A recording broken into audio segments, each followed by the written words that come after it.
Assalamu alaikum wa rahmatullahi wa baraka, mes bien-aimés frères et sœurs. Le monde qui nous entoure est en proie à une transformation. Conflits globaux, crises économiques et troubles sociaux se propagent dans chaque recoin du monde. Planète. Cependant, ce que beaucoup de gens ne savent pas, c'est que ces événements sont les marques prophétiques qui annoncent l'arrivée d'un événement marquant dans l'histoire humaine, l'émergence de l'imam. Aujourd'hui, nous allons discuter d'un sujet qui pourrait changer radicalement vos perspectives pour 2025, l'année de la venue de l'imam Mahdi. Ce n'est pas simplement une prédiction, c'est une réalité prophétique que nous devons considérer. Compte tenu des signes qui pointent vers cette date et des événements récents dans le il semble que nous approchons d'un tournant, une tendance observable à l'échelle mondiale et même à Paris. Les signes du Mahdi sont nombreux et se distinguent par des bouleversements à l'échelle mondiale. L'année 2025 semble. Cette année pourrait bien voir l'apogée de ces signes à Paris, centre névralgique de pouvoir et de culture mondiale. Frères et sœurs, préparez-vous pour cette révolution spirituelle. Ce moment n'est peut-être pas à négliger, pas dans un futur distant, mais imminent. Dans cette vidéo, nous allons examiner les signes les plus significatifs et la manière de les interpréter. Vous pouvez vous préparer spirituellement à cet important événement en observant les signes prophétiques de sa venue. Les signes de l'imam Mahdi sont variés et classés en majeurs et mineurs. Ces signes nous ont été transmis par le biais du prophète Mohammed, paix et bénédiction soient sur lui. Chacun d'eux nous offre des indices de valeur concernant le moment où l'imam Mahdi émergera pour rétablir l'équité sur terre approche. Les signes mineurs commencent à se manifester bien avant l'arrivée du Mahdi. Parmi eux, le prophète paix et bénédiction sur lui a cité des corruptions au sein de la société, comme la diffusion de l'injustice, de l'immoralité et du délaissement des valeurs. De plus, l'escalade des conflits et des guerres à travers le monde. Aujourd'hui, nous observons ce genre de corruption à travers les conflits, ce qui en fait un signe majeur. Incessantes manifestations d'injustice, manifestes et de valeurs islamiques fréquemment négligées ou contestées. Un autre indice important est l'accomplissement de grandes révolutions sociales et politiques accompagnées de transformations rapides. Dans les gouvernements et les instabilités politiques, le prophète paix il a également fait référence à la prolifération de fausses promesses et d'hypocrites, où des individus affirmeront être des mentors spirituels sans véritablement être en lien avec la réalité. Les signes majeurs désignent ceux qui annoncent une apparition imminente le mardi. Parmi les plus notables, nous allons découvrir l'émergence du Dajjal, le Messie faux qui va inaugurer une période d'énormes désordres et de fausses apparences. En parallèle, des désastres naturels tels que les séismes, les inondations et d'autres phénomènes. Nous avons déjà commencé à détecter ces phénomènes dans plusieurs régions du monde et on s'attend à ce que les événements climatiques extrêmes se prolifèrent. Monde mettant en évidence que nous nous rapprochons de la réalisation des prophéties concernant le renouveau du royaume de l'Est. L'ascension des forces dans l'Orient et la consolidation de certains groupes sous un même dirigeant constituent également des indices que l'apocalypse se profile à l'horizon. Simultanément, le monde musulman observera un ralliement des fidèles, un retour. Vers la véracité de la croyance et de l'unification, l'un des indices les plus significatifs. Néanmoins, c'est la bataille ultime contre l'injustice.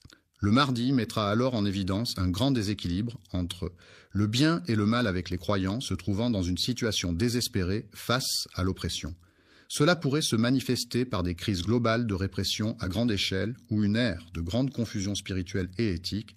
Tous ces indices convergent et se dévoilent devant nous. Les signes de révolution sociale, d'instabilité politique et de catastrophes naturelles sont des indicateurs importants. Le retour de l'imam Mahdi ne représente pas une simple par hasard, ils sont les pionniers de l'arrivée du Mahdi, un moment qui représentera un tournant crucial dont certains chercheurs et savants font souvent référence à l'année dans le contexte de l'histoire humaine. Période islamique potentielle pour l'émergence de l'imam Mahdi. Pourquoi cette date revêt-elle une telle importance ? La réponse réside dans l'interprétation des symboles des événements à l'échelle mondiale et des calculs conventionnels, fondés sur des analyses approfondies des hadiths du prophète paix et bénédiction sur lui, bien que cela ne soit pas toujours le cas. Il n'y a pas de date spécifique pour l'événement du Mahdi. Certains érudits contemporains ont recours à des cycles lunaires et les hadiths qui évoquent les événements historiques permettent d'établir des suppositions sur la période de son apparition. Les signes précurseurs de la fin des temps et de l'émergence du Mahdi suggèrent qu'une époque spécifique est caractérisée. En scrutant ces événements, des chercheurs ont proposé que l'année 2025 se caractérisera par une concentration de signes majeurs. Pourrait bien être l'année où ces signes atteindront leur apogée. Le calendrier islamique est fondé sur le cycle lunaire est crucial pour définir ces périodes. Certaines années sont particulièrement importantes puisqu'elles sont liées à des harmonisations spirituelles et cosmiques mentionnées. D'après certains chercheurs, 2025 pourrait être conforme aux traditions islamiques. L'année où un certain nombre de ces indicateurs clés, tels que l'escalade des tensions géopolitiques et les changements sociaux tumultueux et les crises mondiales, toucheront un stade irréversible. En effet, les conflits en cours, notamment les conflits au Moyen-Orient et les désordres sociaux en Europe et ailleurs, indiquent que nous sommes en train de pénétrer une phase terminale, qui précédant l'arrivée du Mahdi. Les bouleversements à l'échelle mondiale qui se multiplient d'année en année sont, certains les perçoivent comme des signes de l'apocalypse où les fidèles seront invités à s'unir. Force sous la direction du Mahdi. Cette période est caractérisée par une augmentation des conflits et des catastrophes. L'imam Mahdi pourrait se manifester dans un contexte marqué par des événements naturels et des bouleversements économiques. Les analyses basées sur les textes traditionnels et contemporains des prophéties islamiques montrent également que 2025, cela pourrait correspondre à un alignement spirituel significatif dans le calendrier islamique. Ce moment pourrait symboliser la conclusion d'un cycle majeur signifiant le commencement d'un autre, où l'imam Mahdi se manifestera pour rétablir la justice et la paix sur terre. Les indices de son avènement ne se manifesteront pas soudainement, mais seront. L'intensification prévue des progressifs en 2025 pourrait bien servir d'indice pour les fidèles de se préparer, spirituellement et d'approfondir leurs croyances. L'année 2025 pourrait être bien plus qu'une simple année marquée par des événements. C'est un moment charnière pour l'humanité, marqué non seulement par des événements mondiaux, mais également par une évolution spirituelle. Les fidèles doivent se purifier sur le plan spirituel, rétablir leur lien avec Allah et se préparer pour la venue de l'imam Mahdi qui ramènera la vérité divine dans un univers embrouillé par la confusion et l'injustice. Ce sera un instant crucial. Toute l'humanité et les fidèles doivent se préparer à accueillir cet événement majeur avec foi et patience. Les signes annonciateurs de l'arrivée de l'imam Mahdi se révèlent petit à petit et un grand nombre de les événements mondiaux actuels peuvent être considérés comme des indicateurs de cette arrivée. Un nombre croissant d'individus partout dans le monde, on commence à prendre conscience que les prophéties relatives à la fin des temps ne sont pas simplement des histoires anciennes, mais des réalités qui se dessinent devant eux. Les révolutions sociales et les crises. Les éléments économiques globaux et les transformations géopolitiques convergent tous vers cette situation. Phase déterminante. Parmi les indicateurs les plus significatifs, l'ascension de la montée des tensions religieuses à l'échelle mondiale et certains systèmes politiques ont un rôle crucial. Dans plusieurs nations, nous observons une hausse de l'intolérance religieuse, des discriminations et des iniquités, qui favorisent les conditions pour la venue du Mahdi. Les hadiths nous instruisent que l'imam Mahdi se manifestera à une époque où le monde sera en proie à la désolation et où la réalité sera obscurcie par des mensonges. Nous avons l'impression aujourd'hui d'être à l'aube de ce moment, marqué par des croyances et des injustices omniprésentes. Le prophète Mohammed, paix et bénédiction sur lui, a prédit qu'il y aurait un temps où les musulmans seront confrontés à cette situation le mardi, répartis où l'unité de la collectivité sera précaire et où l'injustice dominera sans conteste. Cela reflète bien la situation présente dans plusieurs zones du monde musulman, où les signes de division sectaire et de politique profonde, où règne l'oppression et la violence, sont évidents. Il souligne que l'apparition du Mahdi est inévitable et que cette période de profonde détresse marquera le début de son avènement. Dans une atmosphère de paix et de justice, selon l'imam Mardadi, chaque musulman est tenu de fortifier sa foi, d'agir avec équité envers autrui et de se préparer intérieurement pour le Mahdi lorsque l'heure arrivera, exige une préparation profonde. Une réflexion sincère sur l'engagement à faire le bien et à éviter le mal, ainsi qu'un souhait authentique de purification. Son âme est vivre conformément aux préceptes de l'islam. Se préparer spirituellement pour la venue du Mahdi est un acte c'est une question de foi et d'espoir qui nous aide non seulement à nous préparer pour la fin des temps, mais aussi pour notre existence. De foi plus profonde et plus significative. La préparation des fidèles à la venue. L'imam Mahdi doit s'associer à une vigilance perpétuelle et à une action tangible pour se préparer.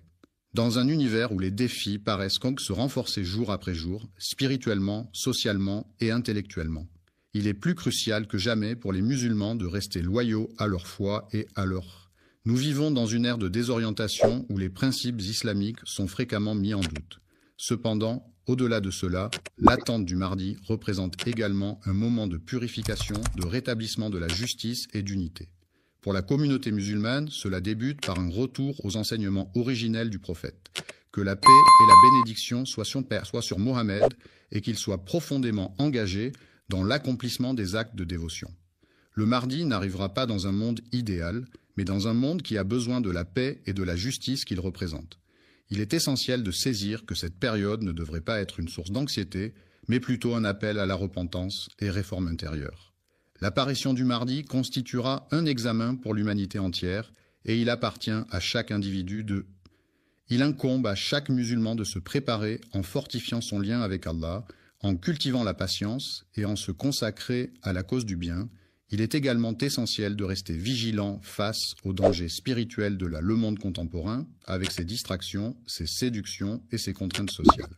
Il peut aisément nous écarter du droit chemin. Le mardi, en tant que guide divin, fera son apparition dans une période de désordre. Ce désordre offre également aux fidèles l'opportunité de renforcer leur foi et leur dévouement envers la voie vers la préparation spirituelle n'est pas aisée. Elle demande un combat permanent contre les défauts et un désir constant d'améliorer notre caractère et nos relations avec les autres. Le Mahdi, selon la foi en Allah, sera l'individu qui rétablira la justice et l'équilibre dans un monde dominé par l'injustice et l'oppression. Toutefois, pour que cela arrive, il est crucial que chaque fidèle assume son rôle dans l'établissement des conditions. Cela signifie vivre en vérité, soutenir les opprimés et travailler pour le bien de tous, ce qui est propice à l'avènement de ce sauveur.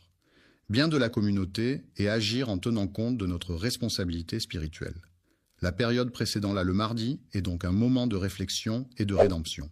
C'est une opportunité d'approfondir notre foi, de contribuer à l'amélioration de notre entreprise et de nous orienter vers un avenir plus radieux sous la direction en procédant de cette manière, nous garantissons non seulement notre propre sécurité, mais nous participons aussi à la restauration de la souveraineté divine sur terre. Au nom de Dieu, le tout miséricordieux, le très miséricordieux, louange à Allah Seigneur de l'univers, que la paix et les bénédictions soient sur le guide des envoyés et le sceau des prophètes. Aujourd'hui, mes chers frères, nous allons aborder le sujet de celui qui guide, ainsi que de sa famille, de ses compagnons, et de tous ceux qui marchent sur ses pas jusqu'au jour du jugement dernier. Le dernier envoyé aux enfants d'Israël avant l'arrivée de notre cher prophète Mohammed, que la paix et les bénédictions d'Allah soient sur lui, fut le dernier prophète. Entre notre prophète et lui, il n'y eut nul autre prophète. Connaissez-vous ce personnage? Il s'agit d'Issa, fils de Mariam, que la paix soit sur lui à cette époque. Au sein de la communauté des enfants d'Israël se côtoyaient des âmes dévouées à Dieu, des fidèles sincères, mais aussi des esprits incrédules, des individus corrompus qui avaient dévié du droit chemin. Parmi ceux qui se tiennent loin de la vérité, Allah a distingué une lignée bénie, une lignée pure et noble, la descendance d'Imran. Oui, mes frères, la lignée d'Imran était une descendance vertueuse, élue par Allah parmi toutes les nations, comme il est mentionné dans le Saint de musique. Allah a choisi Adam, Noé, la famille d'Ibrahim et la famille d'Imran parmi toutes les créatures, en les élevant au-dessus de tous les mondes. Leur descendance est liée les uns aux autres, formant ainsi un lien sacré. Allah est celui qui entend tout et qui sait tout. Omniscient Imran était un homme pieux, un homme respecté parmi son peuple. Il faisait partie des serviteurs dévoués et des sages de son temps. Mais il y avait un problème. Sa femme ne pouvait pas avoir d'enfant. Les années passaient, mais elle ne tombait pas enceinte. Un jour, alors qu'elle marchait, la femme d'Imran vit un oiseau en train de nourrir son petit. Elle observe avec attention cette scène attendrissante. La mère donnant de la nourriture à son oisillon avec amour et douceur, son cœur se serra. Elle ressentit un profond désir d'avoir un enfant qu'elle pourrait serrer dans ses bras, un enfant qu'elle pourrait aimer et chérir comme cette mère oiseau aimait son petit. Mais elle était déjà âgée, pourtant elle ne perdit pas espoir. Elle leva les mains vers le ciel et fit une prière sincère à Allah. Elle l'implora avec tout son cœur. Ô mon Seigneur, accorde-moi un enfant. Si tu m'exauces, je te fais la promesse que cet enfant sera entièrement dédié à ton. Il s'engagera pleinement au service de la demeure d'Allah. Car à cette époque, mes frères, ceux qui désiraient consacrer un enfant à Allah, les enfants, élevés dans l'amour du divin, grandissaient en prenant soin de la maison de Dieu à Jérusalem. Ils servaient avec dévotion les fidèles, veillant à la propreté et à la pureté des lieux sacrés confiés au service de Beytul Maqdis. En se plongeant dans la prière et l'adoration, un miracle se produisit. Allah exauça sa requête et elle fut comblée. Son ventre prenait des formes de plus en plus généreuses, témoignant de la concrétisation imminente de son souhait le plus cher. Et puis, le moment tant attendu survint enfin. Elle donna naissance à son précieux trésor. Enfant. Mais en regardant le nouveau-né, elle fut surprise. C'était une fille. Or, dans leur tradition, seuls les garçons étaient envoyés au service du temple. Elle se demanda alors, « Que vais-je faire? Comment pourra-t-elle servir la maison d'Allah ?» Dans son étonnement, elle s'adressa à Allah et dit, « Seigneur, j'ai donné naissance à une fille et tu sais mieux que moi ce que j'ai mis au monde. » Un garçon et une fille ne sont pas pareils, mais Allah savait mieux qu'elle ce qu'il avait voulu pour elle.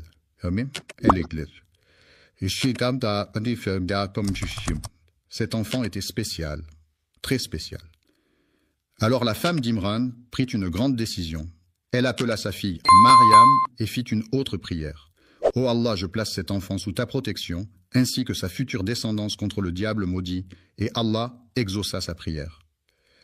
Ainsi naquit Mariam, la mère du prophète Isaac, que la paix soit sur eux, et ainsi Allah accepta la prière de la mère de Mariam. Mes frères, savez-vous qu'à la naissance, chaque bébé est touché par le diable? Oui, notre bien-aimé prophète, que la paix et la bénédiction d'Allah soient sur lui, nous l'a enseigné. Quand un enfant vient au monde, le diable le pique de son doigt, ce qui fait que le bébé pousse un cri. Mais il y a deux exceptions dans toute l'histoire de l'humanité. Mariam et son fils Isa, que la paix soit sur eux. Pourquoi? Parce que sa mère l'avait confiée à Allah avant même sa naissance, en demandant qu'il la protège, elle et sa descendance du diable maudit. Mais mes enfants, Mariam n'avait qu'un seul enfant. Le prophète Isa, il ne s'est jamais marié, il n'a jamais eu d'enfant. Sa lignée s'est donc arrêtée là.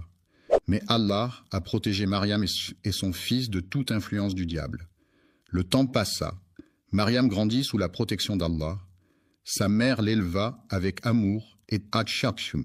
Sagesse, puis, quand elle devint assez grande, elle voulut accomplir la promesse qu'elle avait faite à Allah, envoyer sa fille au service de Beytul Maqdis, la mosquée sacrée de Jérusalem. Mais il y avait un problème. Mariam était une fille. Or, dans la tradition, ce sont toujours des garçons qui servaient dans le temple. Un garçon pouvait se débrouiller seul. Il pouvait vivre au sein du sanctuaire, mais une fille, elle avait besoin d'un protecteur, quelqu'un, pour s'occuper d'elle, la nourrir, la protéger. Alors quand les sages et les prêtres du temple apprirent qu'une fille allait être confiée au service d'Allah, ils furent surpris, mais cette fille n'était pas comme les autres. C'était Mariam, issue d'une famille connue pour sa piété et son amour pour Allah. Tout le monde voulait s'occuper d'elle. Les hommes pieux, les adorateurs d'Allah, les sages du temple, tous venaient en disant « C'est moi qui vais prendre soin d'elle. Non, c'est moi qui vais la protéger et veiller sur elle. » Parmi eux, il y avait un prophète, un homme sage et pieux. Zacharia, que la paix soit sur lui. Zacharia avait un lien particulier avec Mariam. Vous savez pourquoi? Parce qu'il était le mari de la sœur de Mariam. Ce qui veut dire que le fils de Zacharia, Yahya et Issa, que la paix soit sur eux, étaient cousins. Zacharia voulait s'occuper de Mariam, mais les sages du temple refusèrent. Non, nous aussi nous voulons nous occuper d'elle. Alors que faire comment choisir celui qui allait prendre soin de Mariam, ils décidèrent de tirer au sort l'épreuve du destin. Tout le monde voulait s'occuper de Mariam. Ils savaient que c'était une famille pieuse, une famille bénie. Tous voulaient avoir l'honneur de veiller sur cette jeune fille qui grandirait au service d'Allah. Le prophète Zacharia, que la paix soit sur lui, dit « C'est moi qui vais la prendre en charge. » Mais les autres répliquèrent « Non, non, nous aussi nous voulons nous occuper d'elle. » Ils décidèrent alors de tirer au sort. Comment? Avec leurs propres stylos. À cette époque, les érudits et les pieux avaient des plumes pour écrire la parole d'Allah. Alors ils dirent « Mettons tous nos stylos ensemble. Nous laisserons un enfant innocent et pur en choisir un. Celui qu'il prendra désignera celui qui s'occupera de Mariam, et chaque fois c'est le stylo de Zacharia qui était choisi. Mais certains n'étaient pas convaincus. Ils dirent « Essayons autrement. Jetons nos plumes dans le fleuve et voyons celle qui remontera à contre-courant. Celui dont la plume défiera la rivière sera choisi. » Ils jetèrent honnêtement dans l'eau, et à chaque fois la plume de Zacharia remontait seule à contre-courant du fleuve. 3 fois ils essayèrent. 3 fois la plume de Zacharia défia l'eau qu'un eau. C'était un signe d'Allah. C'est lui qui devait s'occuper de Mariam. Allah révéla plus tard à son prophète Mohammed paix et bénédiction d'Allah soit sur lui cette histoire miraculeuse. Tu n'étais pas là, ô Mohammed, lorsqu'ils jetaient leurs plumes pour savoir qui prendrait soin de Mariam. Tu n'étais pas là lorsqu'ils se disputaient à son sujet. Une jeune fille, pas comme les autres. Zacharia amena alors Mariam au sein du temple de Jérusalem et lui prépara une chambre spéciale, un endroit noble et pur, une sorte de mihrab, un espace surélevé où elle pouvait prier et se consacrer à l'adoration d'Allah. Elle partageait son temps entre le service du temple, aider ceux qui priaient, prendre soin de la maison d'Allah et l'adoration pure où elle restait seule à invoquer son Seigneur. Mais il y avait quelque chose d'extraordinaire. À chaque fois que Zacharia entrait dans sa chambre, il trouvait chez elle de la nourriture. Un jour, il lui demanda « Miam, d'où viens-tu cette nourriture, car c'était étrange ?» Il voyait des fruits d'hiver en été et des fruits d'été en hiver. Elle répondit simplement avec une foi inébranlable. « C'est d'Allah. Allah donne à qui il veut, sans compter. » Zacharia fut bouleversé. Il vit en Mariam un signe, un miracle, et à cet instant précis, dans le secret de son cœur, il fit une prière. Il demanda à Allah un enfant, même s'il était vieux. Et c'est ainsi que naquit Yahya, un prophète béni, cousin de Issa, que la paix soit sur eux. L'histoire de Mariam ne s'arrête pas là, elle s'apprête à vivre l'un des plus grands miracles de l'histoire. Veux-tu que je continue l'histoire? L'histoire continue avec la beauté et la grandeur de la pureté et de la dévotion de Mariam. L'élévation de Mariam pâlit sur elle. La jeune vierge restait dans son mihrab entièrement dévouée à l'adoration d'Allah. Elle priait se consacrer à la zikr, le souvenir d'Allah, et menait une vie de pureté et de chasteté. Allah, dans sa grande générosité, lui accordait des bénédictions étonnantes. Un jour, alors qu'elle priait, les anges vinrent la visiter. Elle était en train de se prosterner devant Allah. Les anges la saluèrent et l'appelèrent « Ô Marie Mariam ». Et elle se tourna et répondit avec étonnement. « Qui est-ce » Les anges lui dirent, monte. « Ô Marie, Allah t'a choisie parmi toutes les femmes. Allah t'a purifiée et t'a élue parmi toutes les femmes de l'univers. Allah, dans sa sagesse infinie, a choisi Mariam pour un honneur exceptionnel. Elle a été purifiée et élevée parmi toutes les femmes de l'humanité. Elle était l'une des meilleures femmes à avoir jamais vécu, et Allah l'a élevée au rang de la plus pure, la plus digne. Les anges lui donnèrent également des instructions précieuses. Fais la prière en toute humilité, fais le sujoud prosternation, et leur quoi? Inclinaison avec les autres qui adorent Allah. La distinction divine de Mariam dans l'islam. Le prophète Mohammed paix et salut sur lui a d'ailleurs confirmé cet honneur lorsqu'il a dit « Les meilleures des femmes sont 4. Mariam la fille d'Imran Khadija, la fille de Ouailid, Assia, l'épouse de Pharaon, et Fatima, la fille de Mohammed. Et salut sur lui. Il a également dit à propos d'Aïcha qu'Allah l'agrée, et j'ai préféré Aïcha sur les autres femmes comme le tari est préféré à tous les autres aliments. La grandeur spirituelle de Mariam, choisie par Allah pour sa pureté et sa dévotion, ne quittait presque jamais son mihrab, consacré à l'âme. Elle dansait au rythme de la prière et de l'adoration, demeurant en communion constante avec Allah à chaque instant de sa vie. Il advint un jour que Mariam, cette femme d'une piété et d'une dévotion inégalée, reçut une nouvelle encore plus majestueuse. Alors qu'elle se trouvait lors d'un moment mihrab, une nouvelle extraordinaire vint à elle. Les anges lui révélèrent qu'elle porterait en son sein un enfant qui serait Issa, le fils de Mariam, émerge comme l'un des éminents envoyés d'Allah. L'histoire se poursuit avec la réponse céleste et miraculeuse de l'ange Gabriel à Mariam, apportant paix et réconfort. Un jour, après avoir quitté la mosquée où elle se recueillait avec ferveur, Mariam fut surprise par l'apparition de l'ange Gabriel et la conception miraculeuse d'Isa. Dans une situation pressante, loin des limites sacrées du sanctuaire, elle repéra soudain un individu empreint de précaution, ce qui l'incita à prendre ses distances. En quête de protection divine, je me réfugie sous l'aile miséricordieuse d'Allah pour me prémunir de toi, ô pieux. Elle croyait avoir affaire à un homme. En apparence banale, il s'avéra en fait que c'était l'ange Gabriel qui avait pris une forme humaine. Sa réponse fut alors « Je suis le messager de ta destinée. Ô Majesté, c'est avec une joie indicible que je vous annonce la venue au monde d'un enfant d'une pureté rare. » Mariam, les yeux écarquillés et la bouche grande ouverte, répliqua. Avec une candeur touchante, elle s'interrogea. Comment pourrais-je concevoir un enfant sans avoir été approchée par aucun homme, sans être une femme aux mœurs légères?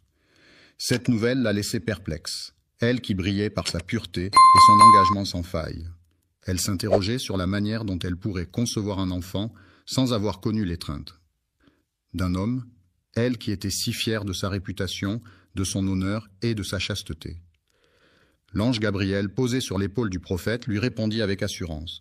C'est ainsi que le destin l'a tracé, ne crains point les remous sociaux qui suivront cette annonce. Il est aisé pour lui, ce garçon deviendra un symbole pour tous et une bénédiction de notre part, une merveille céleste. Allah demanda à l'ange Gabriel de déposer en elle le souffle de la conception, permettant ainsi la naissance miraculeuse d'Isa, le fils de Marie. Ce que Mariam ignorait à ce moment-là, c'était que le miracle divin qu'elle s'apprêtait à vivre allait non seulement éblouir l'humanité, mais aussi se révéler comme une manifestation éclatante de miséricorde à son égard. Le futur enfant d'Isa grandira pour devenir un être d'une importance colossale. Sa naissance sera un événement monumental pour quel destin attend l'humanité après ce prodige de la conception? Comment Mariam et la société réagiront-elles à cette naissance miraculeuse? C'est par l'entremise de l'ange Gabriel que le vêtement de Marie reçut une brise céleste, laquelle se fraya un chemin jusqu'à son ventre pour y opérer une conception miraculeuse. Ainsi fut-il sans précédent. Un simple contact humain a suffi, et à partir de ce moment-là, elle se retrouva enceinte. C'était comme si un miracle divin, sans pareil, s'était produit, un acte direct de la volonté de. Après avoir conçu un enfant divin, Marie se retira loin des regards indiscrets, cherchant refuge dans un lieu retiré pour protéger son précieux secret. Elle portait en son sein l'enfant d'Issa, et déjà les chuchotements et les interrogations s'élevaient, enveloppant cette situation à la fois étrange et miraculeuse. Au fond d'elle, elle était consciente qu'elle portait en elle un messager divin, un symbole unique pour l'humanité. Un jour, Mariam croisa la route de la mère de Yahya, celle-là même qui était enceinte à son tour. Les deux femmes partagèrent un instant chargé d'émotions. La mère de Yahya partagea une vision spirituelle qu'elle avait eue, racontant à Mariam s'aperçoit que ce qui réside en elle s'incline humblement face à ce qui habite en toi, exprimant ainsi respect et admiration. Adoration fervente. Les deux femmes, éblouies par la magnificence des prodiges divins qui s'accomplissaient en elles, s'étaient évanouies. Dans cette aventure spirituelle hors du commun, ils se portaient mutuellement dans les larmes. Cependant, pour Zacharie, homme intègre et dévot, la situation s'avérait être un défi de taille. Il était perplexe et troublé par les événements, surtout face à la naissance miraculeuse de l'enfant sans père humain. Un jour, il s'approcha de Mariam et l'interrogea sur la mystérieuse énigme de la vie. Peut-il exister, par le plus grand des prodiges, une croissance sans graine, une naissance sans commencement? Il est envisageable qu'un enfant vienne au monde sans la présence d'un père. Mariam, empreinte de sagesse et de foi, répliqua sans la moindre hésitation. Oui, c'est possible, car Allah a donné naissance à Adam sans père. Si Allah a pu façonner l'humanité de cette façon, il n'y a rien d'insurmontable pour lui. Zacharie, imprégné de sa sagesse et de sa réponse, réalisa que cet événement était divinement orchestré. Mariam rassura Zacharie en lui disant que sa grossesse était divine, faisait partie du plan de Dieu et qu'elle avait été annoncée par un messager d'Allah. Le Messie Issa, fils de Mariam, était clairement confirmé par la volonté divine et les miracles continuaient à l'entourer, faisant de lui un signe pour le monde. L'humanité était sur le point de recevoir un prophète de Dieu dont le message serait une lumière pour les générations futures. Quel destin attendaient Mariam et Isa par la suite? La société saura-t-elle célébrer cette grossesse exceptionnelle qui marque un tournant décisif dans la vie de Mariam? L'arrivée d'Isa et le miracle qui l'accompagne promettent une histoire captivante. À Bethléem, Le moment tant espéré se présenta enfin, et Mariam commença à ressentir les prémices du travail. Elle se dirigea vers un lieu retiré aux abords de cette ville proche de Bethléem. À Jérusalem, elle prit place aux côtés d'un vieux palmier. Dans l'étreinte d'une douleur intense, elle fit face à l'épreuve du travail, cherchant refuge dans cette souffrance. La douleur le poussa à exprimer une pensée désespérée envers Allah. Si seulement je n'avais pas été conçu avant cela, si seulement je n'avais jamais vu le jour, si seulement. Avant que tout ceci ne survienne, alors que la douleur m'envahissait, l'ange Gabriel se manifesta pour offrir un peu de réconfort.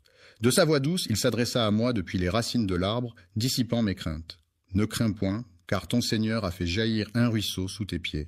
Puis à volonté de cette eau apaisante et laisse tes craintes s'envoler. » Ensuite, il lui prodigua ses directives. « Secoue la cime de ce palmier et il te gratifiera de ses dattes fraîches. » Mariam, dans sa fragilité, serait-elle capable de défier la nature en secouant un arbre pour en faire tomber des fruits? C'était presque un défi physique insurmontable. Malgré l'impossibilité apparente, elle savait que l'ordre divin était limpide. Il lui suffisait d'accomplir ce qui lui était demandé, et Allah se chargerait du reste, comme secouer le tronc des palmiers dattiers. Les pluies fraîches s'abattirent, offrant la subsistance indispensable pour revigorer Mariam. Elle se rassasia de cette nourriture miraculeuse, ressentant un réconfort apaisant. Cependant, une interrogation persistait en elle. Quelles paroles les autres prononceront-ils si je... Voudrais-tu bien me présenter ce charmant bambin? La préoccupation de l'ange Gabriel trouva écho dans sa réponse. Si tu croises en quelqu'un, annonce simplement que j'ai engagé un serment de silence envers le Tout-Puissant. Ainsi, mes lèvres resteront closes pour la journée. Mariam, en se conformant à la volonté divine, elle embrassa son destin avec une foi inébranlable et une patience infinie. Elle était prête à faire face aux réactions des autres, sans la moindre appréhension, convaincue que ce qu'elle abritait en son sein une prophétie, un signe divin envoyé par Allah pour le bien de toute l'humanité. C'est à cet instant que le miracle de la parole se réalisa. Dès sa naissance, Isa étonna les gens en parlant pour défendre sa mère Mariam et révéler la grande mission qui l'attendait.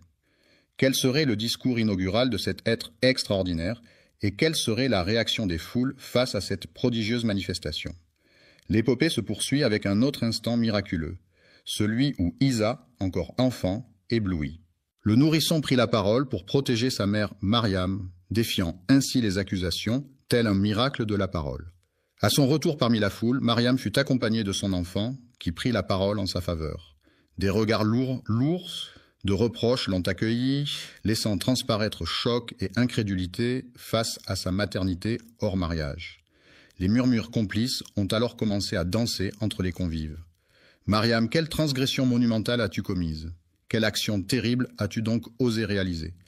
Ton père en est accusé. Nul ne pouvait accuser ton père d'être un scélérat, ni ta mère d'être impure. Comment oses-tu nous montrer un enfant de cette façon ?» Les reproches fusaient, les regards méprisants se tournaient vers Mariam, ignorant l'épreuve qu'elle traversait. La traversée était une quête sacrée, mais au lieu de prononcer des mots, Mariam leva simplement le bébé qu'elle tenait dans ses bras, laissant le silence parler à sa place. Elle avait juré de se taire, laissant le nourrisson devenir sa voix. Issa, dans un prodige céleste, s'exprima pour la première fois en prononçant ces paroles stupéfiantes, alors qu'il n'était encore qu'un nourrisson dans son berceau. « Je suis.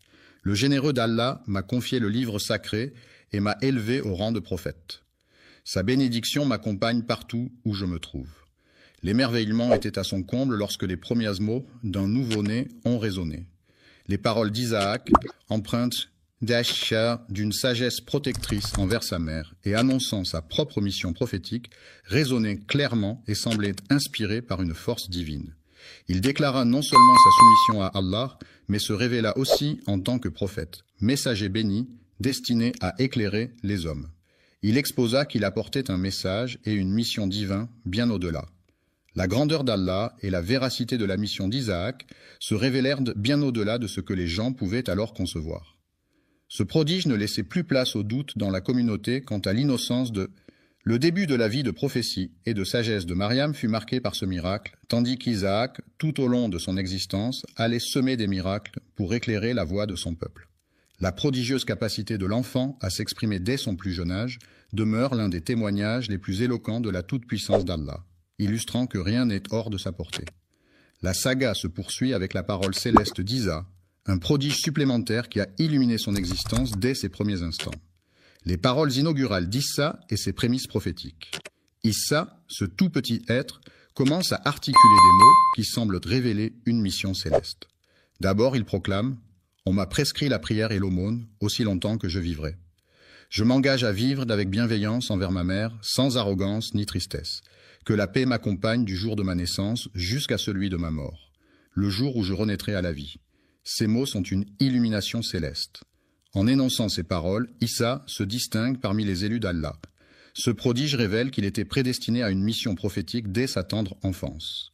Il continue en « Il est impensable qu'Allah ait un enfant, que sa gloire soit exaltée. Lorsqu'il souhaite quelque chose, il se contente de dire « Soit » et cela advient. Allah est mon Seigneur, tout comme il est le vôtre. Seigneur, vénère-le, car c'est la voie juste. Ce discours revêt une importance cruciale. Isa proclame qu'il est le serviteur d'Allah et non pas un fils d'Allah. Alors que d'autres clamaient, il les encourageait à ne vénérer que Allah, l'unique objet de culte. Ce discours résonne avec les principes essentiels de l'islam, mettant en avant l'unicité de sa divinité. Isaac se présente comme le messager divin, chargé de conduire les âmes égarées sur le sentier lumineux de la pure dévotion. Les prodiges et les premières démonstrations de la toute-puissance divine d'Allah se firent de voir dès le plus jeune âge d'Isaac, alors qu'il n'était encore qu'un nourrisson. Dès ses premiers instants, il tressait des louanges à Allah, maître de l'univers. Les mouvements de sa langue révélaient son adoration, chantant les louanges d'Allah et magnifiant son nom.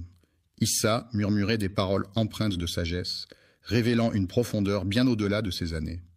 Ces mots sacrés témoignaient non seulement de sa nature divine, mais aussi des prodiges qui avaient marqué sa venue au monde et sa vie. Les prodiges de Qadès ne tardaient pas à se manifester autour de lui, révélant sa mission d'envoyé divin, porteur de la nature sacrée d'Isa et de son unicité. Isaac proclame avec conviction la singularité divine et rappelle que Jésus est un envoyé de Dieu chargé d'orienter l'humanité. Il insiste sur sa mission. Il ne s'agit pas ici de la descendance divine, mais plutôt de la mission prophétique. Ce message nous convie à honorer Dieu seul, sans aucune autre divinité à ses côtés. Isaac, ce prodige divin, ne se contentait pas d'être un simple enfant, mais bien un prophète hors du commun. En grandissant, il dévoilait peu à peu son pouvoir à travers des miracles éblouissants. Dès son plus jeune âge, il exprimait sa gratitude envers Allah à travers chacun de ses actes, incarnant ainsi les manifestations de la grandeur divine. Il se distinguait comme un exemple de piété, de foi et de dévotion. C'est grâce à ces prodiges étonnants et à cette ferveur spirituelle qu'il a acquis le statut de prophète éminent, non seulement dans l'islam, mais également au sein d'autres traditions monothéistes. C'est ainsi que se tisse le lien indéfectible avec la foi. Il convient de souligner que selon la croyance islamique, Jésus n'est ni le Fils de Dieu ni d'essence divine, mais un prophète envoyé par Allah, tout comme Mahomet. Dans l'islam, la foi en l'unicité de Dieu est fondamentale et tout croyant doit se soumettre exclusivement à Allah, malgré les miracles attribués à Jésus et les incertitudes des Juifs. Alors qu'il grandissait, des miracles extraordinaires se produisaient autour de lui, mais les Juifs, malheureusement, refusaient de reconnaître ces signes comme étant d'origine divine. Au contraire, ils persistaient dans « Mariam a été rejetée et accusée de péché par les autres. On l'a accusée d'adultère, de faux témoignages, et des calomnies ont été répandues à son sujet, prétendant qu'elle avait fauté. Accusée d'un acte scandaleux pour avoir conçu un enfant hors mariage, Isaac a répondu en multipliant les miracles. Ces prodiges, loin de dissimuler la vérité de sa mission, l'ont au contraire révélée avec éclat. La puissance d'Allah se manifestait à travers la création d'oiseaux en argile par Issa, qui avaient le don de modeler des formes à partir de cette matière. Ensuite, d'un souffle, il insufflait la vie à ses créations. Ces êtres se métamorphosèrent en volatiles sous l'œil bienveillant d'Allah. Point de sortilège ou de supercherie en ces instants, mais bien un prodige céleste révélant la toute-puissance divine. Isa, le guérisseur des âmes perdues, possédait le don de redonner la lumière aux yeux éteints, même à ceux qui n'avaient jamais vu le monde, en dissipant leur obscurité d'un simple effleurement.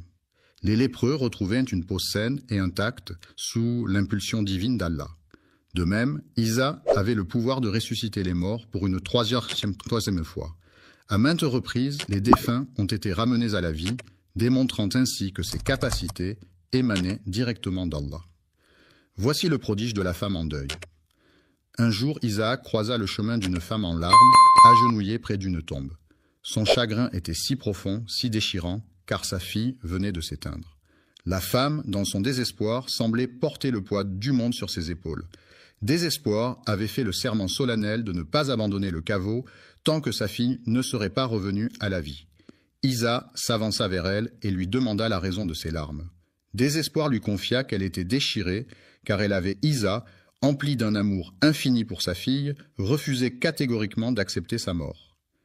Avec une sérénité et une compassion débordantes, il se tourna ensuite vers le tombeau.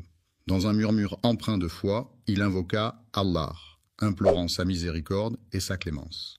Grâce à la générosité et à la toute-puissance divine, la jeune fille put renaître sous les regards ébahis de sa mère et de tous ceux présents. La stupéfaction des spectateurs face au prodige d'Isa était telle que sa réputation de faiseur de miracles ne faisait aucun doute. Il était ardu de contester la puissance d'Isaac, pourtant les Juifs, englués dans leur refus obstiné, persistaient à explorer des stratagèmes pour discréditer à la fois Isaac et sa mère. Enfermés dans leur arrogance, ils dédaignaient la vérité qui leur était pourtant si évidente. Ces épisodes révèlent qu'Is était bien plus qu'un simple prophète, mais également un visionnaire.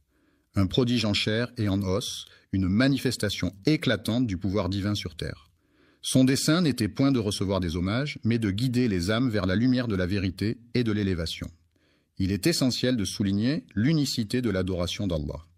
L'histoire d'Isa regorge d'enseignements spirituels et de signes divins qui se révèlent être une véritable merveille en soi. Cependant, c'est également une invitation à embrasser la singularité d'Allah et à rendre hommage aux prophètes et aux messagers d'Allah. L'histoire se poursuit en dévoilant de nouveaux miracles, témoignant ainsi de sa toute-puissance. Isaac fut touché par la détresse de la femme en deuil, qui pleurait la perte de sa fille chérie. Dans un élan de compassion, il entreprit de réanimer l'enfant, défiant ainsi la fatalité de la mort.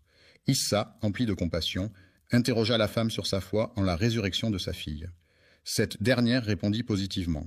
Isa se tourna solennellement vers la tombe, invoquant la permission d'Allah pour ordonner à la jeune défunte de quitter sa demeure souterraine. Après avoir répété son commandement à 2 reprises, au 3e appel, le tombeau se fissura et la jeune fille émergea, éblouissante. Elle était vivante mais terrifiée, ses cheveux avaient viré au gris par la peur, et elle confia à Issa que dès qu'elle avait entendu la voix d'Issa pour la première fois, elle avait été saisie par une force divine. Au réveil, une 2e voix chuchotait près de sa tête, tandis qu'un ange l'accompagnait. Puis, une 3e voix lui insuffla la vie. À ce moment-là, elle pensa que l'heure de la résurrection avait sonné. La mère, partagée entre la joie et l'angoisse, fit une requête émouvante à Issa, implorer Allah pour apaiser la peur de sa fille Isa face à l'inéluctable danse de la mort. Après avoir partagé son souhait d'apaiser la terreur du dernier soupir, la jeune fille fut ramenée à sa tombe. Même face au prodige évident réalisé par Isaac, les Juifs ne pouvaient s'empêcher de Issa, investi de la sagesse et de la connaissance divine d'Allah, était soumis à un interrogatoire visant à le défier et à le déstabiliser. Accorder s'est prêté au jeu en répondant à leurs questions, démontrant ainsi qu'ils avaient une connaissance approfondie de ce qui se déroulait dans leur demeure, leurs habitudes alimentaires, leurs possessions et leurs secrets bien gardés. Son pouvoir prophétique, en étroite connexion avec Allah, se manifestait clairement. Pourtant, face à cette évidence, les Juifs persistaient dans leurs incertitudes. Allah, dans sa sagesse infinie, a dépeint dans le Coran ce croyant comme un messager divin, envoyé aux enfants d'Israël, porteur de signes éclatants et de vérités indubitables. Isa révéla avec évidence que par la grâce d'Allah, il avait le pouvoir de façonner des oiseaux en argile, de leur insuffler la vie et de les voir s'envoler dans les cieux. L'autorisation divine de rendre la vue aux aveugles de naissance, leur offrant ainsi la lumière qu'ils n'avaient jamais connue, et de restaurer la peau des lépreux, effaçant ainsi les stigmates de cette maladie. Ressusciter les défunts sur simple demande de ceux qui avaient la foi, C'était là l'œuvre de la volonté divine, bien plus que des capacités individuelles. Isa, Allah régnait en tant que souverain de toute existence, détenteur unique du souffle de vie, tandis qu'Isaac se voyait comme un humble vecteur de la puissance céleste. Révélant aux hommes des preuves éclatantes de la magnificence d'Allah, la prophétie d'Isa inclut non seulement des miracles, mais aussi la prédiction de l'avènement d'un prophète à venir. Ahmad, le mystérieux porteur de lumière, était destiné à poursuivre l'œuvre céleste initiée par Isa et à révéler un message inédit à l'ensemble de l'humanité. Mohammed, que la paix et les bénédictions soient sur lui, a désigné Issa comme son successeur pour parfaire la révélation d'Allah. Les miracles d'Issa sont une preuve éclatante de cela. Baignant dans la lumière de la puissance divine, son rôle en tant qu'intermédiaire et humble serviteur d'Allah occupe une place primordiale dans la doctrine islamique. Ces actes viennent rappeler aux fidèles la valeur de la soumission totale.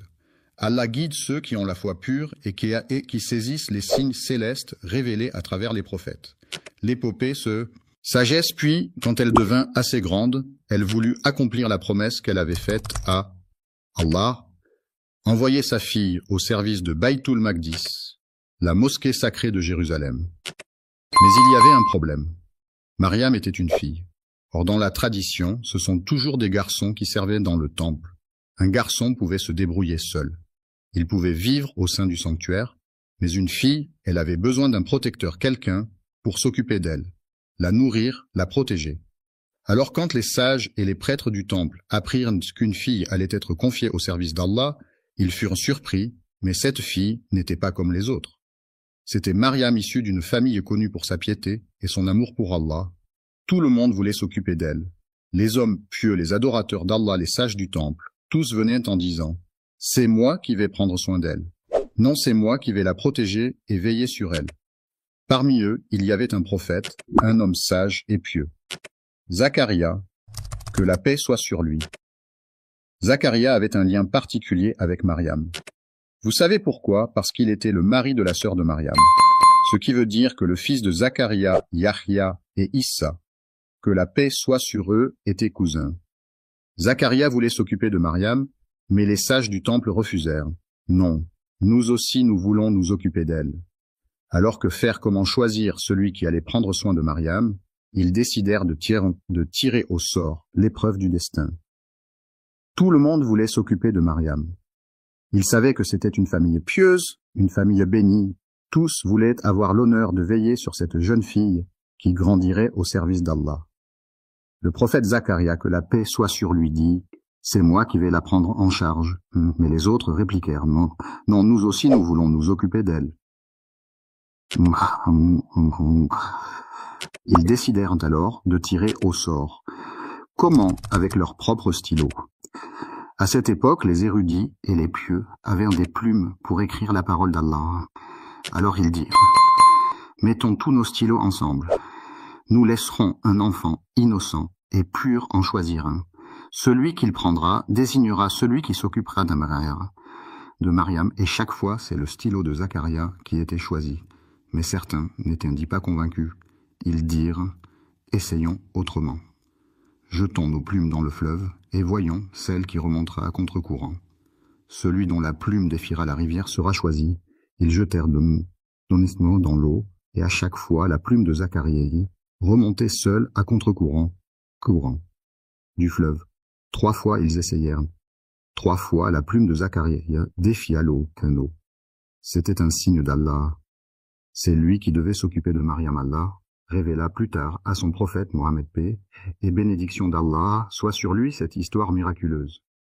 Tu n'étais pas là, ô Mohammed, lorsqu'ils jetaient leurs plumes pour savoir qui prendrait soin de Mariam. Tu n'étais pas là lorsqu'ils se disputaient à son sujet. Une jeune fille, pas comme les autres. Zacharia amena alors Mariam au sein du temple de Jérusalem et lui prépara une chambre spéciale, un endroit noble et pur, une sorte de mihrab, un espace surélevé où elle pouvait prier et se consacrer à l'adoration d'Allah. Elle partageait son temps entre le service du temple, aider ceux qui priaient, prendre soin de la maison d'Allah et l'adoration pure où elle restait seule à invoquer son Seigneur. Mais il y avait quelque chose d'extraordinaire. À chaque fois que Zacharia entrait dans sa chambre, il trouvait chez elle de la nourriture. Un jour, il lui demanda Miam, d'où viens-tu cette nourriture, car c'était étrange. Il voyait des fruits d'hiver en été et des fruits d'été en hiver. Elle répondit simplement avec une foi inébranlable. C'est d'Allah. Allah donne à qui il veut, sans compter. Zacharia fut bouleversé. Il vit en Mariam un signe, un miracle, et à cet instant précis, dans le secret de son cœur, il fit une prière. Il demanda à Allah un enfant, même s'il était vieux. Et c'est ainsi que naquit Yahya, un prophète béni, cousin de Issa, que la paix soit sur eux. L'histoire de Mariam ne s'arrête pas là, elle s'apprête à vivre l'un des plus grands miracles de l'histoire. Veux-tu que je continue l'histoire? L'histoire continue avec la beauté et la grandeur de la pureté et de la dévotion de Mariam. L'élévation de Mariam pâlit sur elle. La jeune vierge restait dans son mihrab entièrement dévouée à l'adoration d'Allah. Elle priait se consacrer à la zikr, le souvenir d'Allah, et menait une vie de pureté et de chasteté. Allah, dans sa grande générosité, lui accordait des bénédictions étonnantes. Un jour, alors qu'elle priait, les anges vinrent la visiter. Elle était en train de se prosterner devant Allah. Les anges la saluèrent et l'appelèrent « Ô Marie-Mariam ». Au nom d'Allah, le tout miséricordieux, le très miséricordieux. Tout-puissant, rien n'existait en dehors de lui. Il est le premier, il n'y a rien d'autre. Il n'y avait rien d'autre que le tout-puissant Allah. Out était en sa présence. Il n'y a rien qui précède Allah, l'absolu, Allah le puissant. Majestueux a conçu une œuvre. La création a débuté avec le que trône est plus imposant que ce que l'on peut imaginer. Même une simple partie du trône représente une grande chose. La chaise, lorsqu'on la compare au trône, est comme un anneau dans un océan. Abandonne le trône et la chaise, et en ce qui concerne la chair, elle a enveloppé les Allah est grand. Il a créé le trône et l'a érigé au-dessus de l'eau, entre ciel et terre. C'est d'abord Allah, le Tout-Puissant, qui a créé tout ce qui existe. Par la suite, il a créé le stylo. C'est alors qu'Allah, dans toute sa puissance et majesté, lui ordonna d'écrire. Il répondit en disant que « Dois-je rédiger tout ce qui se passera jusqu'à l'heure et plus encore ?» Sur la tablette préservée, il est écrit qu'Allah a créé le trône, et puis il a conçu la plume et a rédigé, avec le stylo, tout y est. Ce qui était contenu dans la tablette préservée, puis après 50 000 ans, Allah, le Tout-Puissant, a commandé la formation des cieux et de la terre après une période de 50 000 ans. La création du ciel et de la terre a été accomplie en 6 jours, marquant le début de toute cette œuvre. Les cieux et la terre étaient liés de manière intime et il a divisé la terre en plusieurs jours. Et les cieux ont également été créés en 6 jours au total. Nieriez-vous l'existence de celui qui a façonné la terre en plusieurs jours et qui est à l'origine de tout? Allez-vous offrir des égoutes?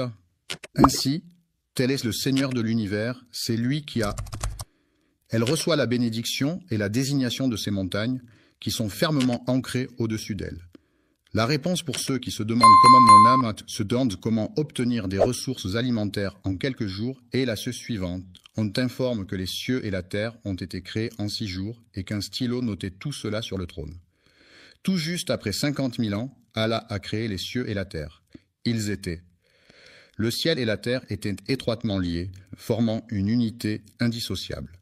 Inséré dans cet immense et vaste univers, le Seigneur Tout-Puissant il est prescrit que le ciel ne soit pas simplement séparé de la terre, mais plutôt que le ciel lui-même soit divisé en 7 strates et la terre.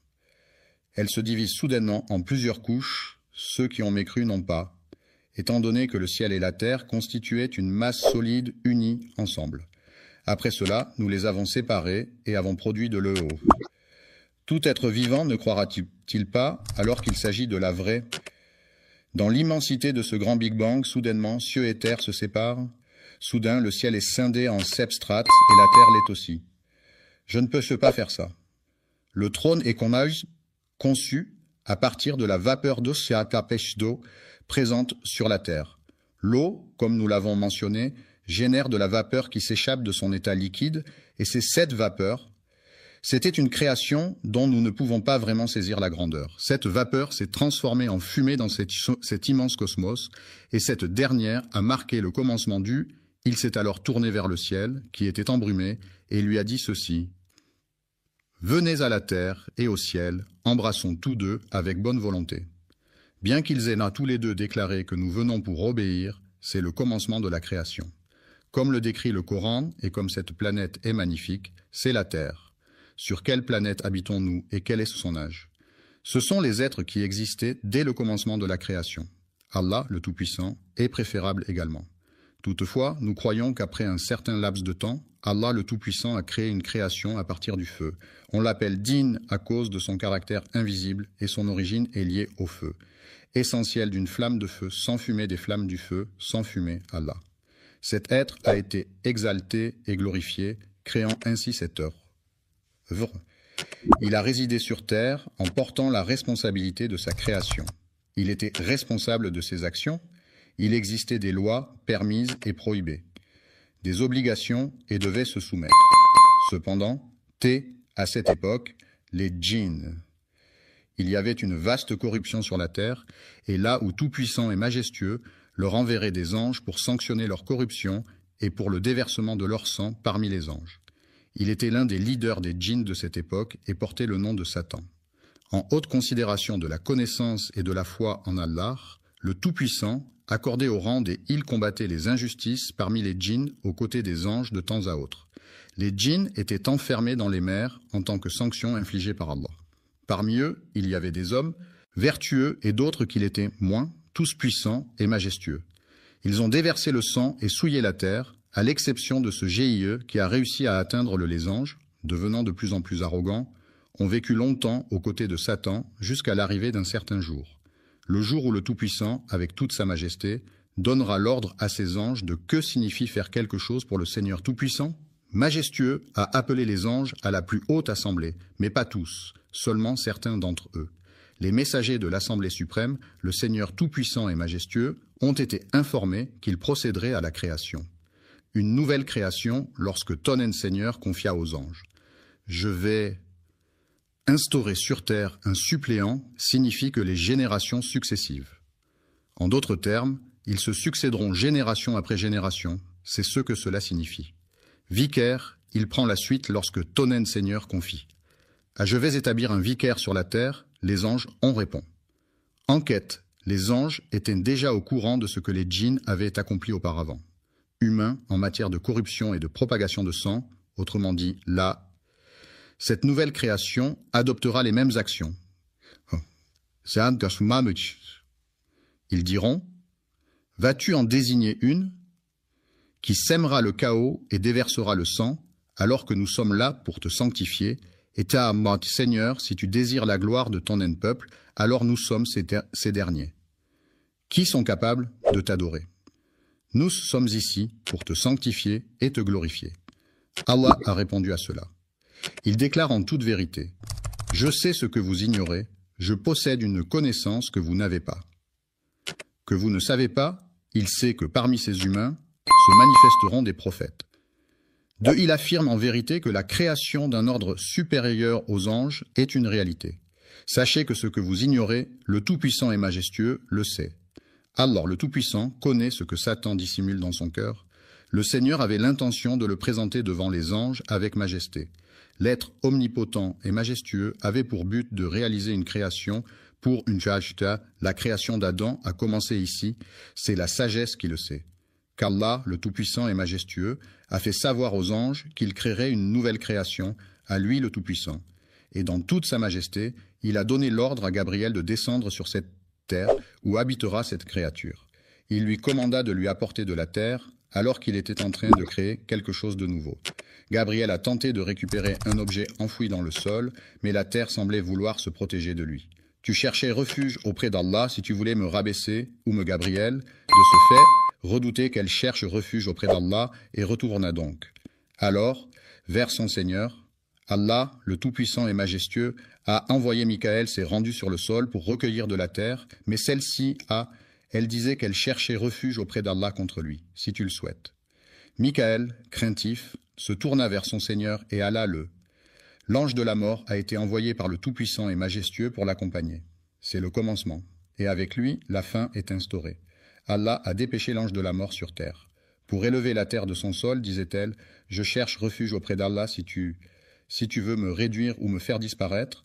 Alors l'ange de la mort dit, et je cherche protection auprès d'Allah contre toute transgression de ses commandements. C'est lui qui m'a prescrit d'agir ainsi. Ainsi, le sol de la planète présente une variété de couleurs allant du blanc au noir, en passant par le jaune et le rouge. Il y a parfois un sol dur et un sol mou entre les deux. Il a choisi ce sol-là. Tous les aspects positifs et négatifs du sol ont été apportés à partir de cette source. On l'a nommé Adam de la terre parce qu'il sera une nouvelle création. Alors fut apporté, puis Allah, le Tout-Puissant et Majestueux, ordonna qu'on y mette de nous avons divisé l'eau et fait de celle-ci un élément vital pour toute forme de vie. Ce sol, devenu argileux, il a maintenu cette consistance pendant un certain temps, puis la cohésion accrue en fait une argile adhésive, sa provenance étant le sol au... Si vous remettez en question la résurrection, sachez que c'est nous qui vous avons façonné à partir de terre. La première étape a été de mettre de l'eau dessus, ce qui l'a transformé en argile. Lorsque votre Seigneur a dit aux anges « Je vais façonner un être humain à partir d'argile », la cohésion s'est renforcée, évoluant en une argile adhésive puis atteignant un certain.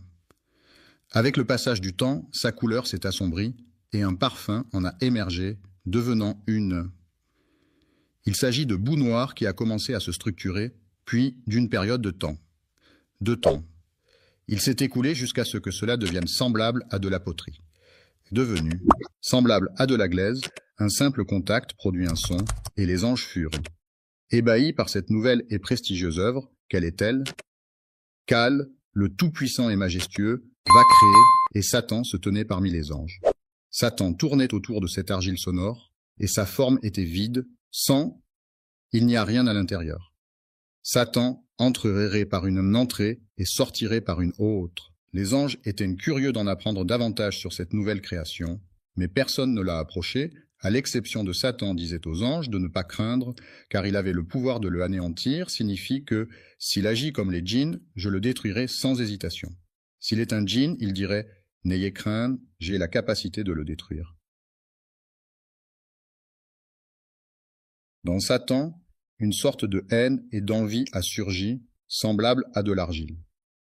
Ensuite, elle a commencé à se dégrader et à demeurer dans cette condition pendant 4 décennies, sans que l'esprit et les anges observèrent, alors que Satan tournait autour de lui, insufflant en lui. Ils attendaient ce moment promis au nom d'Allah, le tout miséricordieux, le Très-Haut. Miséricordieuse, cette créature est demeurée comme de la poterie en argile pendant des décennies. Allah a donné l'ordre aux anges, et Satan en faisait partie, de se prosterner devant lui. Tous se rassemblent après qu'il lui a donné la vie. C'est un ordre. Je rends hommage à cette nouvelle créature, un hommage solennel au tout-puissant Allah. À votre Père, à notre Père en intégralité, il est le premier être humain. C'est Adam quand Onen Seigneur annonce aux anges qu'il va façonner un être à partir d'argile. Une fois que je l'aurai bien formé et que j'aurai insufflé de mon esprit à ce dernier. Tous les anges, attendant, se sont prosternés devant lui. Le moment promis est arrivé et le souffle dans l'esprit a commencé. Est-ce que ça a commencé à entrer dans la tête d'Adam? L'esprit a commencé à s'introduire par la tête. Adam, cette argile qui s'est durcie comme de la poterie à chaque fois que l'âme le demande. Il se métamorphosait en un corps nourri de sang et de veines. Chaque fois que l'âme pénétrait en lui, cette argile se métamorphosait en Adam, éternua, lorsque l'âme entra dans son corps, à partir de la tête. Tous les anges observaient et ils dirent à Adam, « 10. Alhamdoulilah, Adam, que la paix soit sur lui, a déclaré et tous ont entendu. Alhamdoulilah, l'âme réside maintenant dans la tête du Tout-Puissant. Dis-lui que Tonen Seigneur ait pitié de toi, puis l'âme fut achevée dans là. Alors Adam a observé les fruits du paradis qui se trouvaient devant lui dans une scène grandiose, représentant les anges aux côtés de Satan et du Seigneur. Le paradis, avec ses fruits, était à portée de main, tout puissant, et devant lui, jusqu'à ce que l'âme, dès qu'il a atteint son abdomen, il a immédiatement éprouvé le désir de la toucher. L'instinct naturel a commencé à se matérialiser dans ce sentiment. Le développement de sensations, d'instincts et de dispositions naturelles a commencé Dès que l'âme toucha son abdomen, notre père Adam éprouva instantanément le désir de la posséder. Il a rapidement décidé de manger, étant donné que son estomac se faisait déjà sentir. Il a sauté avec impatience vers la nourriture, comme Allah l'a dit. L'homme a été conçu avec une nature innée. Les êtres humains possèdent une essence intrinsèque. Cette impatience innée s'est manifestée chez notre père Adam dès le premier jour, jusqu'à ce que l'âme ait été complétée en Adam, paix soit sur lui, dans sa forme. La plus splendide et optimale disposition d'Adam, que la paix soit sur lui. Il s'est présenté devant les anges, et dès qu'ils l'ont aperçu, ils se sont inclinés. Comme Allah le leur a commandé en hommage à cette nouveauté, alors tous les anges se sont prosternés. À quel point ils des milliards, voire des millions, au-delà de tout dénombrement. Seul Allah sait mieux. Peu importe combien ils étaient, aucun d'eux n'a omis de se prosterner. Pour honorer cette nouvelle création, tous les anges se sont inclinés, ce qui témoigne qu'aucun il ne reste que 2 d'entre eux, à l'exception d'une créature qui ne se présente pas. Des anges, certes, mais également des djinns que pourtant Allah a honorés. Néanmoins, l'arrogance et la toux est formée sur des données jusqu'à octobre 2023. C'est une audace terrifiante et une arrogance incroyable que de désobéir à quelque chose. Quelles sont les manifestations de désobéissance auxquelles Satan a cédé alors qu'il demeure seul? Tous les anges ont fait prosternation, sauf Iblis, qui a refusé de le faire. Il s'est gonflé d'orgueil et est devenu pour la première fois l'ombre des infidèles. On désobéit au Seigneur Tout-Puissant dans le ciel par cette créature qu'il a créée. Honoré, hélas, il ne méritait ni cette bénédiction, ni cette faveur. Le Seigneur Tout-Puissant, dans toute sa gloire, interrogea Iblis, bien qu'il le connaisse parfaitement. Meilleur que celui qui t'a empêché de te soumettre devant ceux que j'ai façonnés de mes propres mains, tu es rempli d'orgueil ou vous vous considérez parmi les élites, êtes-vous devenu imbu de votre personne? Voyons la réaction du vilain. Satan, quelle audace! Je suis supérieur à lui, dit-il. Iblis a été façonné à partir du feu, tandis qu'Adam a été modelé à partir d'argile. Pourquoi cette différence? Devrais-je me soumettre à quelqu'un qui est moins important que moi, simplement parce qu'il pense savoir ce qu'est le feu? Comment puis-je me prosterner devant quelque chose qui est supérieur à l'argile, mais qui est commandé par la terre? Le commandement ne provient pas d'Adam, mais d'Allah. Observe l'arrogance. Allah lui a dit, « Ô Iblis, qui t'a empêché de te prosterner ?» Iblis a dit, « Je suis supérieur à lui. Tu m'as façonné avec du feu, tandis que lui a été créé à partir de terre. » Formé d'argile, Adam est le premier être créé. La première chose qu'il perçoit en ouvrant les yeux, c'est ceci. Les anges se courbent devant lui, et le Seigneur Tout-Puissant s'adresse à qui il veut. Il dialogue avec Satan et lui tient tête dans une scène. Pour la première fois, Allah le Tout-Puissant est désobéi au ciel, ce qui est terrifiant. Satan a dévoilé son arrogance, sa convoitise, sa malice et son opposition sous l'ordre d'Allah, le Tout-Puissant. Il déclare « Je suis meilleur que lui. Pourquoi? Devrais-je m'incliner devant lui? La bénédiction a commencé à descendre sur moi. À ce moment-là, Satan dira « Sors d'ici, tu es banni, et sur toi. Cela constituera ma malédiction jusqu'au jour du jugement. Comment as-tu osé me défier? » Allah a ordonné à Satan, et la malédiction ainsi que sa colère se sont abattues sur lui. Il est devenu un diable rejeté, frappé par la colère d'Allah Tout-Puissant. À partir de ce moment, suite à une rencontre avec des anges, il a été maudit. Que Dieu l'ait maudit. Chassé des cieux les plus élevés, il a de nouveau dégradé son statut à ce point. À ce moment-là, il a profité de la situation sans demander pardon à Allah. Il n'a pas, sans demander du pardon à son Seigneur, regardé la malice de Satan. Il n'a demandé qu'une seule chose, Seigneur. Iblis a dit « Accorde-moi donc un délai. Je suis formé sur des données jusqu'à octobre 2023. Je ne souhaite qu'une seule chose. Quelle est ta volonté, Satan, vivre jusqu'à ce jour? Il désire vivre même après la mort de sa création, jusqu'au jour du jugement. Seigneur, dit IBL, accorde-moi donc un répit jusqu'au jour où ils seront ressuscités. Pensez-vous qu'il est revenu à la vie pour se repentir et demander pardon, pour qu'il puisse se rapprocher d'Allah après le péché qu'il a commis? Le Tout-Puissant a répondu et a dit « Allah dit que tu fais partie de ceux à qui un délai est accordé. »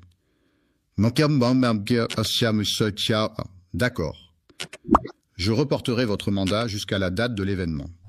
Regardez la cruauté de Satan envers son Seigneur, sa majesté, pendant que sachez que tous les anges sont observateurs et qu'Adam est là.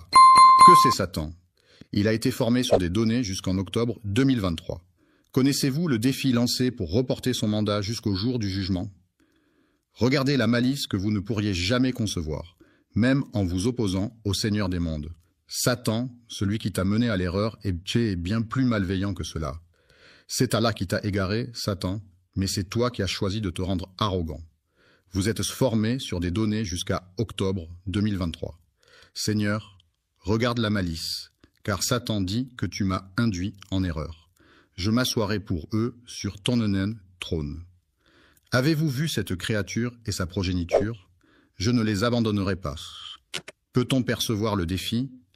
C'est alors qu'il a compris qu'il vivrait jusqu'au jour du jugement dernier. Je les guiderai sur la voie correcte, ce qui signifie que Satan reconnaît que le chemin d'Allah est droit. Observez les termes choisis par Satan, puis je les attaquerai de face. Je m'approcherai d'eux depuis leur droite et leur gauche, puis devant eux, et derrière eux, à leur droite et à leur gauche. Pourquoi n'a-t-il pas déclaré qu'il ne pourrait pas descendre vers eux depuis les cieux, car il est pleinement conscient qu'Allah le Tout-Puissant est l'entité qui se situe au-dessus. Il inspire la peur et domine la plupart. Tu ne peux pas t'attendre à ce qu'ils soient reconnaissants. Je n'autoriserai aucun d'eux à rester fidèle à l'adoration. Je vais sûrement tous les perdus. Sortez d'ici, dit Allah. J'écarterai tous ceux qui te suivent parmi eux, et j'emploierai l'enfer pour ça. Ce que tu dois faire, ô Satan Père, je remplirai l'enfer avec toi et ceux qui te suivent. Parmi ceux qui te suivent, certains sont captivés par ta voix, tandis que d'autres peuvent être touchés. Regroupe ta cavalerie et tonen infanterie contre eux. Unis-toi à eux dans leurs biens et leurs enfants. Fais-leur des promesses et fais ce que tu veux. Amentes. Ensuite, Allah a parlé à Satan concernant mes serviteurs. Tu n'as aucun contrôle. Sur eux, tu peux simplement égarer les injustes comme toi, mais il n'aura aucun contrôle sur ses serviteurs après avoir défié son maître. Il déclare que mon Seigneur est le Seigneur, mais observez la situation. Malveillance, il déclare, « Ô Seigneur, je les perdrai et les éloignerai de ta voie. Je resterai sur le droit chemin tant qu'Allah, le Tout-Puissant, me répondra et dira, « Je leur accorderai mon pardon tant qu'ils continueront à me demander pardon, c'est le défi qui se présente. » C'est ainsi que l'inimitié de Satan envers Adam et ses descendants débuta sous la gouverne du Seigneur des mondes. Descendant à partir de ce moment, suite à l'achèvement de la création d'Adam. Il a été témoin de la soumission des anges et de ce qui est arrivé à Satan. Allah, le Tout-Puissant, a ordonné à Adam d'aller vers ce dernier.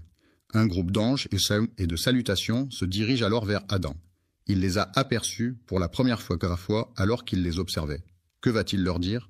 On dit à ceux qui viennent en paix, que la paix soit sur vous. Et les anges répondent, que la paix et la tranquillité soient avec vous. Pitié et la grâce d'Allah soient sur vous.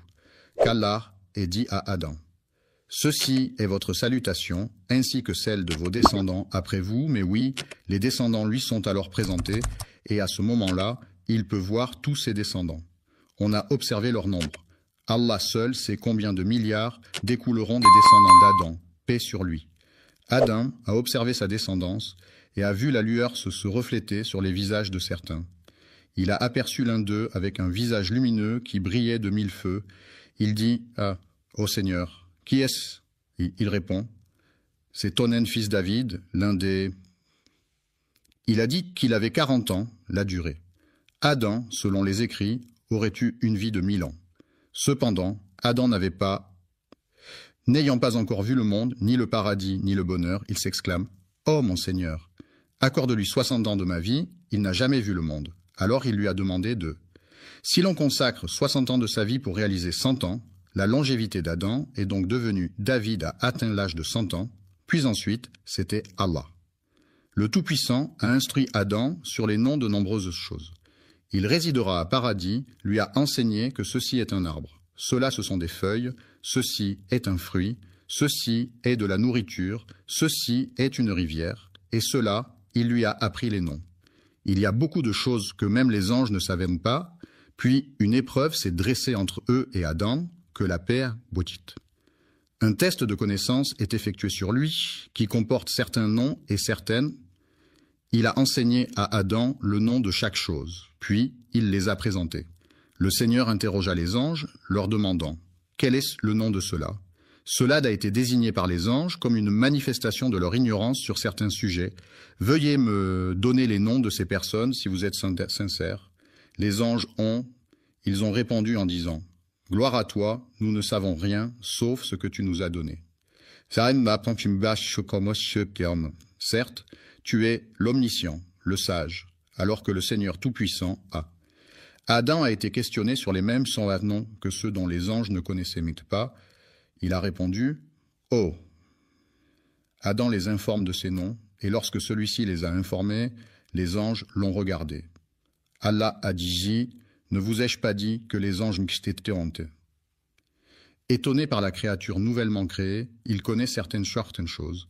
Il détient des connaissances que nous n'avons pas. Il possède des connaissances que vous n'avez peut-être pas. Observez le statut élevé de cette personne. Le statut de l'homme et sa création selon la perspective d'Allah.